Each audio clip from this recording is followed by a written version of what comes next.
నమస్కారం. ఈరోజు మనం ఒక ఇంట్రెస్టింగ్ టాపిక్ చూద్దాం. ఇండియాలో స్కూల్ ఎడ్యుకేషన్లో ఆర్టిఫిషియల్ ఇంటెలిజెన్స్ వాడకం. యా ముఖ్యంగా ఈ జనరేటివ్ AI GPT-4 లాంటివి వస్తున్న టైంలో మన స్కూల్స్ ఎంత రెడీగా ఉన్నాయి, కొన్ని స్టడీస్ ఆర్టికల్స్ చూశాం కదా, వాటి బేసిస్ మీద డిస్కస్ చేద్దాం.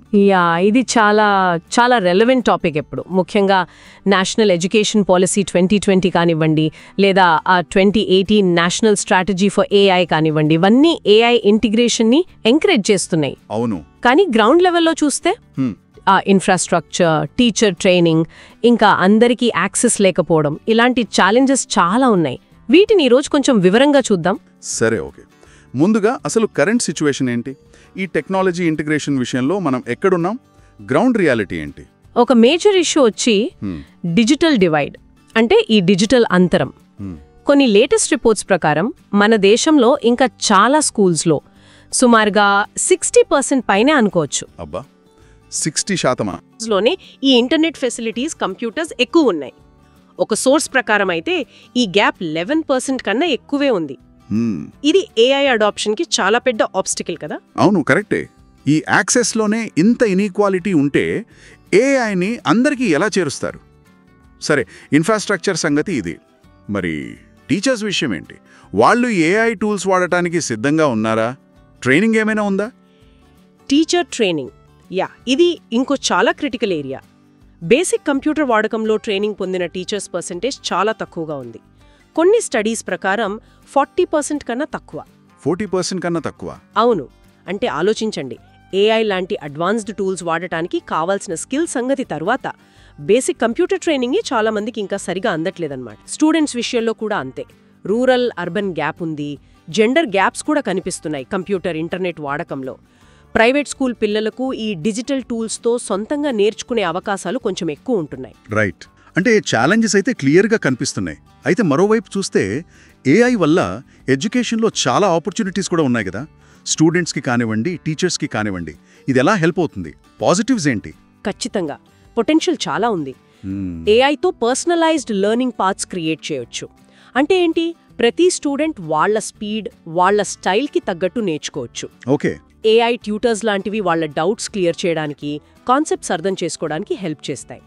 ఇక టీచర్స్కి గ్రేడింగ్, అటెండెన్స్ లాంటి రొటీన్ అడ్మినిస్ట్రేటివ్ పనులుంటాయి కదా, అవి ఆటోమేట్ అయిపోతాయి. కరెక్ట్. అంటే టైం సేవ్ అవుతుంది వాళ్ళకి. ఎగ్జాక్ట్లీ. దానివల్ల వాళ్ళు లెసన్ ప్లానింగ్ మీద, స్టూడెంట్స్తో ఇంటరాక్షన్ మీద ఎక్కువ ఫోకస్ పెట్టొచ్చు. ఇంకా మన తెలుగు, తమిళ్, హిందీ లాంటి రీజనల్ లాంగ్వేజెస్లో కంటెంట్ డెవలప్ చేయడం, ఇది చాలా ఇంపార్టెంట్. అవును. అలాగే స్పెషల్ నీడ్స్ ఉన్న పిల్లలకు వాళ్లకు తగ్గట్టు మెటీరియల్స్ తయారు చేయడం కూడా AIతో సులభమవుతుంది.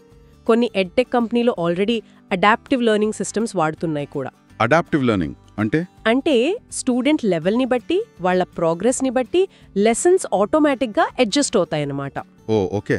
వినడానికి బాగుంది. పర్సనలైజ్డ్ లెర్నింగ్, టీచర్స్కి హెల్ప్, మంచి బెనిఫిట్స్ ఇవి. కానీ మరి AI వాడకంలో రిస్క్స్ కూడా ఉంటాయి కదా, కొన్ని నెగటివ్స్. వాటి గురించి ఏం చెప్తున్నాయి మన సోర్సెస్? అవును, ఖచ్చితంగా కొన్ని కన్సర్న్స్ ఉన్నాయి. ఒకటి, AI అల్గారిథమ్స్లో తెలియకుండానే బయాస్ ఉండే ఛాన్స్ ఉంది. అంటే పక్షపాతంలాగా? అలాంటిదే. డేటా ప్రైవసీ ఇంకో పెద్ద విషయం. స్టూడెంట్స్ డేటా ఎంతవరకు సేఫ్ అనేది చూడాలి. ఇక ChatGPT లాంటి టూల్స్ వచ్చాక అకాడమిక్ ఇంటిగ్రిటీ, అంటే పిల్లలు కాపీ కొట్టడం, చీటింగ్ చేయడం లాంటివి పెరగొచ్చు అని భయముంది.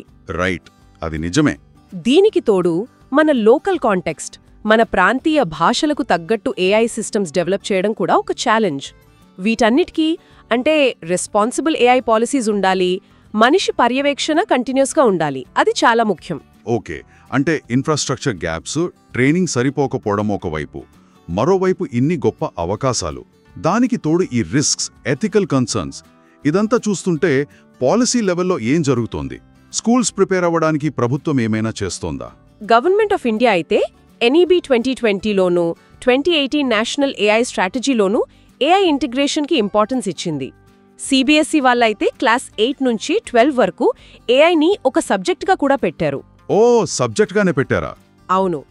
ఆంధ్రప్రదేశ్ లాంటి రాష్ట్రాలు LEAP, learning excellence in Andhra Pradesh లాంటి ఇనిషియేటివ్స్తో 2025-26 నుంచి AI స్కిల్ బేస్డ్ లెర్నింగ్ పై ఫోకస్ పెడుతున్నాయని తెలుస్తోంది. ఒక రీసెంట్ రిపోర్ట్ అయితే ఏఐ రెడీనెస్ కోసం ఒక క్లియర్ ఫ్రేమ్వర్క్ని కూడా సజెస్ట్ చేసింది. ఫ్రేమ్వర్క్ అంటే? బేసికలీ 4 పిల్లర్స్ మీద ఫోకస్ చేయాలంటున్నారు. 1 national level digital infrastructure, 2 school level digital infrastructure, 3 teacher preparedness, 4 student preparedness. ఈ 4ంటిపైన ఒకేసారి పని చేయాలని ఆ రిపోర్ట్ చెప్తోంది. మనం చైనా, సింగపూర్, ఫిన్లాండ్ లాంటి దేశాల నుంచి కూడా నేర్చుకోవచ్చు అంటున్నారు. మొత్తం మీద చూస్తే ఇండియాలో స్కూల్ ఎడ్యుకేషన్లో ఏఐకి పొటెన్షియల్ అయితే చాలా ఉంది. కానీ ఆ పొటెన్షియల్ని రియలైజ్ చేయాలంటే ముందు ఈ ఇన్ఫ్రాస్ట్రక్చర్, ట్రైనింగ్, ఈక్విటీ లాంటి ఫండమెంటల్ ఇష్యూస్ని అడ్రస్ చేయాలి. చాలా కాంప్లెక్స్ పిక్చర్లా ఉంది ఇది. నిజమే. టెక్నాలజీని తీసుకురావడం మాత్రమే కాదు, దాన్ని అందరికీ ఉపయోగపడేలా, నైతికంగా, సమర్థవంతంగా ఎలా వాడాలి అనేది ఆలోచించడం చాలా ముఖ్యం. ఇక్కడ సరైన బ్యాలెన్స్, ఆ సమతుల్యత సాధించడమే కీలకం. ఈ చర్చ తర్వాత నన్ను ఆలోచింపజేస్తున్న ఒక ప్రశ్న ఏంటంటే, ఈ ఏఐ టూల్స్ ఇవి పిల్లల్లో క్రియేటివిటీని, కొత్త ఆలోచనలను నిజంగా పెంచుతాయా? లేక వాటి మీద మరీ ఎక్కువగా ఆధారపడటం వల్ల వాళ్ళ సొంత ఆలోచనాశక్తి తగ్గిపోతుందా? ఇది మనం ఇంకా లోతుగా ఆలోచించాల్సిన విషయం అనిపిస్తోంది.